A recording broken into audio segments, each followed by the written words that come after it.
여정은 캐나다의 하느님 말씀 국제종교교육센터에서 기획한 가톨릭 신앙 연구 안내 프로그램 가운데 첫 번째로 나온 평신도를 위한 성서공부 교재이며, 본 영상물은 한국 가톨릭 생활 성서사에서 출간된 성서의 길을 따른 여정을 요약하였습니다.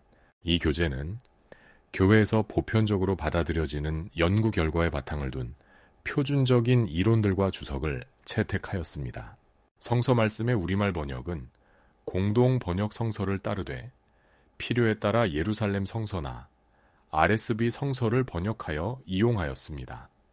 제1구역 첫째 마당 위대한 조화, 창세기 1장 1절에서 2장 25절, 창조 두 번째 기사 성서봉독, 창세기 2장 5절에서 25절. 땅에는 아직 아무 나무도 없었고 풀도 돋아나지 않았다. 야훼 하느님께서 아직 땅에 비를 내리지 않으셨고 땅을 갈 사람도 아직 없었던 것이다. 마침 땅에서 물이 솟아 온 땅을 적시자 야훼 하느님께서 진흙으로 사람을 빚어 만드시고 코에 입김을 불어넣으시니 사람이 되어 숨을 쉬었다. 야훼 하느님께서는 동쪽에 있는 에덴이라는 곳에 동산을 마련하시고 당신께서 빚어 만드신 사람을 그리로 데려다가 살게 하셨다. 야훼 하느님께서는 보기 좋고 맛있는 열매를 맺는 온갖 나무를 그 땅에서 돋아나게 하셨다. 또 그 동산 한가운데는 생명나무와 선과 악을 알게 하는 나무도 돋아나게 하셨다. 에덴에서 강 하나가 흘러나와 그 동산을 적신 다음 네 줄기로 갈라졌다. 첫째 강줄기의 이름은 비손이라 하는데 은과 금이 나는 하윌라 땅을 돌아 흐르고 있었다. 그 땅은 좋은 금뿐 아니라 부돌라라는 향료와 홍곡수 같은 보석이 나는 곳이었다. 둘째 강줄기의 이름은 기혼이라 하는데 구스온 땅을 돌아 흐르고 있었다. 셋째 강줄기의 이름은 티그리스라 하는데 아시리아 동쪽으로 흐르고 있었고, 넷째 강줄기의 이름은 유프라테스라고 하였다. 야훼 하느님께서 아담을 데려다가 에덴에 있는 이 동산을 돌보게 하시며 이렇게 이르셨다. 이 동산에 있는 나무 열매는 무엇이든지 마음대로 따먹어라. 그러나 선과 악을 알게 하는 나무 열매만은 따먹지 말아라. 그것을 따먹는 날 너는 반드시 죽는다. 야훼 하느님께서는 아담이 혼자 있는 것이 좋지 않으니 그의 일을 거들짝을 만들어 주리라 하시고, 들짐승과 공중의 새를 하나하나 진흙으로 빚어 만드시고 아담에게 데려다 주시고는 그가 무슨 이름을 붙이는가 보고 계셨다. 아담이 동물 하나하나에게 붙여준 것이 그대로 그 동물의 이름이 되었다. 이렇게 아담은 집짐승과 공중의 새와 들짐승의 이름을 붙여주었지만 그 가운데는 그의 일을 거들 짝이 보이지 않았다. 그래서 야훼 하느님께서 아담을 깊이 잠들게 하신 다음 아담의 갈빗대를 하나 뽑고 그 자리를 살로 메우시고는 그 갈빗대로 여자를 만드신 다음 아담에게 데려오시자 아담은 이렇게 외쳤다. 드디어 나타났구나. 내 뼈에서 나온 뼈요, 내 살에서 나온 살이로구나. 지아비에게서 나왔으니 지엄이라고 부르리라. 이리하여 남자는 어버이를 떠나 아내와 어울려 한 몸이 되게 되었다. 아담 내외는 알몸이면서도 서로 부끄러운 줄을 몰랐다. 창세기의 저자, 성서 저자가 다윗이나 솔로몬 시대를 전후하여 작품을 완성했다고 보는 것이 일반적인 견해다. 그는 커다란 신앙의 소유자였다. 그는 출애굽과 계약의 하느님, 인간을 염려하시는 온화하신 하느님을 믿었고 또 깊이 사랑하였다. 그 하느님은 당신 백성을 에집트에서 구원하여 훌륭한 땅으로 인도하셨고 그들에게 훌륭한 법을 주셨던 것이다. 성서 저자는 이 법을 준행해 왔다면 그들은 훌륭하고 평화로운 왕국을 건설했으리라고 확신했다. 그렇지만 저자는 하느님의 선하심과 권능에도 불구하고 그분의 법이 곧잘 이행되지 못하고 있음을 체험을 통해 알고 있는 것이다. 그래도 주님께서는 항상 복수를 꾀하며 주권을 차지하려고 몸부림치는 열강의 왕들과는 달리 적들이 당신을 대적하며 당신의 뜻을 거역할 때에도 그들을 죽이지 않으신다. 하느님의 자비는 그분의 정의보다 훨씬 더 심원한 신비이다. 지극히 전능하신 하느님께서는 당신의 적들을 죽이지 않으시는 것이다. 성서 저자는 몇 가지 의문에 직면하고 있다. 하느님은 선하시며 마음으로부터 인간의 최대의 유익을 바라시고 그토록 인간적인 법을 당신 백성에게 주셨는데 어째서 백성은 그 법에 복종하지 않는 것일까? 인간의 불복종이 비롯되는 근원에는 무엇이 있는가? 성서 저자는 매우 단순하면서도 생생하고 상상력이 넘치는 문체로 기록하고 있다. 그는 지극히 심원한 진리들을 전하고 있지만 그 진리들은 결코 추상적인 신학 원리가 아니다. 오히려 그것들은 감성의 차원에서 제시된다. 저자는 우리가 하느님께 대한 우리 자신의 감정과 태도에 정직해 주기를 바라고 있다. 우리로 하여금 자신의 글에 감정적으로 동화되도록 하기 위해서 그는 결코 지나친 설명은 하지 않는다.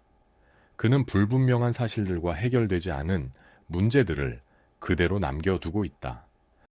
성서 저자에 관해 일반적인 설명을 한마디 덧붙이기로 한다. 그는 지극히 인간적인 언어로 하느님을 묘사하고 있다.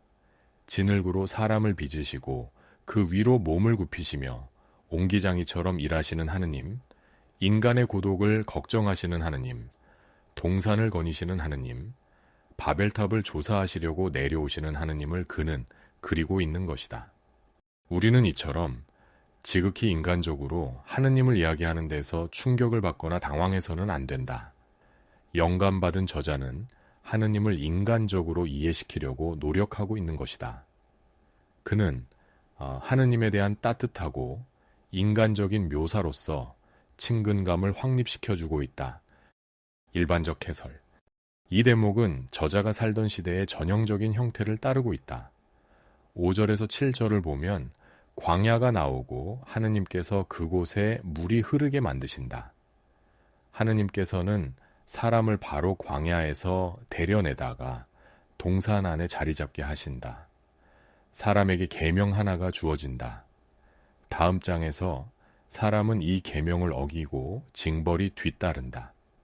이상이 이스라엘 백성의 신앙의 기본 형태인데 성서 저자는 자기 시대의 전형적인 방식대로 생각하고 있다. 주님은 이스라엘을 광야에서 데려내오셨다. 주님은 그들을 좋은 땅으로 인도하셨다. 주님은 그들에게 법을 주셨다. 그들은 불순종했다. 그들은 그 결과로 인해 고통을 받는다. 그들은 자기 죄에 대한 징벌을 받았지만 저자 시대의 백성은 다윗과 솔로몬의 치에서 번영을 누렸다. 하느님의 자비는 정의를 훨씬 능가하고 있는 것이다. 세부적 해설. 동쪽에 있는 에덴. 우리로서는 위치를 측정할 길 없는 신비로운 장소다. 여기에서 제시되고 있는 표상은 광야에 있는 잘 손질된 오아시스, 하느님께서 마련하신 잘 가꾸어진 동산의 표상이다. 물. 광야의 주민들에게 있어서 물이 풍성하다는 것은 곧 삶의 풍요로움을 의미한다. 강줄기와 금, 보석, 기타 귀한 것들에 대한 자세한 묘사는 동산에 넘치는 풍요와 하느님의 관대하심을 강조하는 것이다. 생명나무. 생명의 나무는 인간이 불멸성을 타고난 것은 아니지만 그가 생명의 나무 열매를 따먹을 수 있는 한 불멸성은 어디까지나 그의 손이 미치는 곳에 있음을 상징하고 있다. 선과 악을 알게 하는 나무. 저자는 어떤 것의 두 가지 극단, 선과 악, 낮과 밤, 동과 서, 일출과 일모를 명명함으로써 그 사이에 존재하는 일체의 것들을 망라하고 있다. 즉 이러한 표현들은 모든 것을 의미하는 것이다. 선과 악을 아는 지식은 피조물로서의 인간에게 합당한 지식을 넘어선 초인간적 지식에 이르기까지의 모든 지식을 말한다. 16절의 명령은 보기 좋고 맛있는 이라는 말로 표현된 온갖 풍성한 나무 열매들을 언급하고 있는 구절과 관련시켜 파악해야 한다. 이 모든 것들 가운데 제외된 것은 오직 하나뿐이었다. 그렇다면 이 명령은 엄격한 위협이 아니라 부드러운 타이름, 그러나 설명되지 않은 채로 남아있는 타이름인 것이다. 사람은 그 명령을 이해해서가 아니라 법을 주신 분을 믿고 신뢰하는 까닭에 거기에 순종한다. 순종에는 신뢰가 요구된다. 그런데 그에게는 신뢰할 만한 근거가 부여되어 있다. 하느님의 관대하신 사랑에 대한 끝없는 증거가 그를 애워싸고 있는 것이다. 이 설명되지 않은 명령은 독자로부터 감정적인 반응을 유도하는 데 그 의도가 있다. 하느님께서 인간에게 그토록 차고 넘치는 아량을 보이시면서 무슨 까닭으로 명확한 이유도 없이 한 그루의 나무는 인간이 손대서는 안 된다고 선언하시는 것일까? 영감받은 저자는 심리학적 관점에서 기록하면서도 하느님의 행위를 설명하려고 시도하지 않는다. 그는 독자로 하여금 원하는 대로 느끼도록 놓아둔다. 당신은 이에 관해 어떤 느낌을 받는가? 사람이 혼자 있는 것이 좋지 않다. 설명되지 않은 하느님의 계명에 연이어 그분의 사랑 어린 배려를 나타내는 아름다운 표현이 나온다. 이 대목은 여자의 창조와 혼인의 재정을 향해 점진적으로 전개되어 간다. 말하자면 긴박감을 조성하고 여자의 창조를 강조하기 위해서 의도적으로 그렇게 짜여진 것이다. 이 대목은 남자에게 맞는 짝을 찾는 것으로 시작된다. 이러한 도입은 여자가 남자보다 열등하지 않다는 사실을 명백히 해주고 있다. 동물들과는 달리 여자는 남자가 이름을 붙이지 않는다. 이름을 붙여준다는 것은 곧 지배한다는 것을 뜻한다. 오히려 그는 여자를 보자 기쁨에 넘쳐 소리친다. 아담이 체험하는 잠은 마취에 의한 잠이 아니라 신비로운 잠이다. 하느님께서 지극히 심오한 일이나 신비로운 일을 하실 때에는 인간은 지켜볼 수가 없다. 인간이 깊이 잠들어 있는 사이에 하느님께서는 신비롭게 활동하신다. 갈빗대는 일종의 총괄적인 단어이며 따라서 단순히 해부학에다 초점을 맞추지 않는 편이 좋다. 중요한 것은 하느님께서 남자의 일부를 취해서 그것으로 여자를 지어 만드셨다는 점이다. 여자는 분명히 남자와 동일한 본질을 지니고 있으며 뿐만 아니라 남자는 여자 없이는 완전해질 수 없다. 즉 자신의 한 부분을 잃어버리는 것이다. 하느님께서는 신부의 아버지처럼 아니면 신랑의 중마고우처럼 여자를 남자에게로 인도하신다. 남자는 기쁨 어린 탄성으로 그녀를 맞이하는데 이것이 바로 성서에 나오는 최초의 연가이다. 그는 여자가 짐승들과는 달리 자기를 닮은 까닭에 그녀가 자신과 동등하다는 사실을 인지한다. 24절은 남성이 여성에게 끌리는 자연적인 매력을 고찰하는 것으로 이 짤막한 이야기를 마무리 짓는다. 사실 이 매력은 비단 낙원에서만 체험할 수 있는 것이 아니고 매일의 인간 존재 속에서도 체험할 수 있는 것이다. 위에서 지적한 대로 남자는 여자가 없으면 불완전하기 때문에 이 같은 매력은 충분히 이해할 수 있는 것이 된다. 둘이 한 몸이 된다는 것은 하느님께서 주시는 또 하나의 관대한 선물이다. 알몸이면서도 부끄러운 줄을 몰랐다.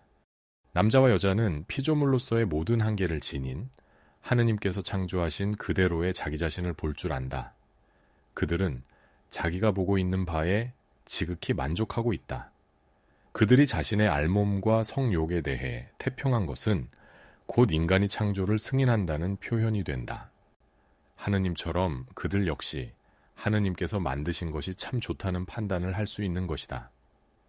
성서 저자는 이 표현을 통하여 남편과 아내 사이의 상호수용, 즉 가치에 대한 내적 감각을 바탕으로 한 상호수용이라는 하나의 이상을 강조하고 있기도 하다. 위대한 조화에 관한 결론적 고찰.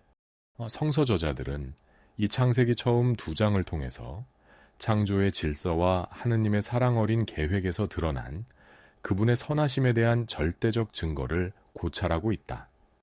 하느님과 그분의 총애받는 피조물인 인류 사이에 위대한 조화가 존재해야 한다는 것이 처음부터 하느님의 의도였다. 이 조화는 마땅히 사람들 사이의 상호관계에까지 확대되어야 하며 다스리라는 명령은 동료 인간에게는 적용되지 않는다. 남자와 여자는 조화를 이루며 살아야 한다. 즉 그들은 서로 의존하면서 피조물로서의 신분에 만족해야 한다. 인류와 다른 피조물들과의 관계에 있어서도 역시 조화가 나타나야 한다. 모든 생명은 동물의 생명이든 인간의 생명이든 간에 반드시 존중되어야 한다. 인간은 땅을 가는 충실한 관리자여야 하고 땅을 지배하며 모든 동물들을 다스려야 한다. 인간은 이처럼 지상적인 존재이지만 그래도 하느님과 관계를 맺고 있으며 하느님과 자유로운 관계를 맺도록 부르심을 받아 땅을 자신의 활동 영역으로 삼고 있는 것이다. 인간은 마땅히 조화의 상태에 있어야 하는 사물들을 파악함으로써 있는 그대로의 하느님을 파악할 수 있게 된다. 그분은 선이 가득하시다. 그분은 무엇이 선한 것인지를 아신다. 그분은 아량을 가지고 인간을 염려하신다. 그분은 전혀 아무런 이기적인 이유도 없이 남자에게 여자를 주시어 그의 동등한 반려자로 삼게 하신다. 이 모든 좋은 것들을 토대로 하여 인간은 하느님의 관용과 그분이 신뢰할 만한 분이심을 인정하게 된다. 이로써 창조기사를 대하는 독자는 하느님과 인류와 땅의 선함에 대해 지극히 긍정적인 인상을 받게 된다. 잠깐 생각해 봅시다. 하느님은 혼돈 상태에서 빛과 어둠을 분리하시고 하늘과 땅을 분리하시고 바다와 육지를 분리하시어 그 안에 온갖 것이 질서 있게 살도록 창조하셨다. 하느님께서는 이토록 질서 있게 전개된 창조를 인간을 향해 준비하셨으며 조화의 절정을 인간에게 놓으셨다.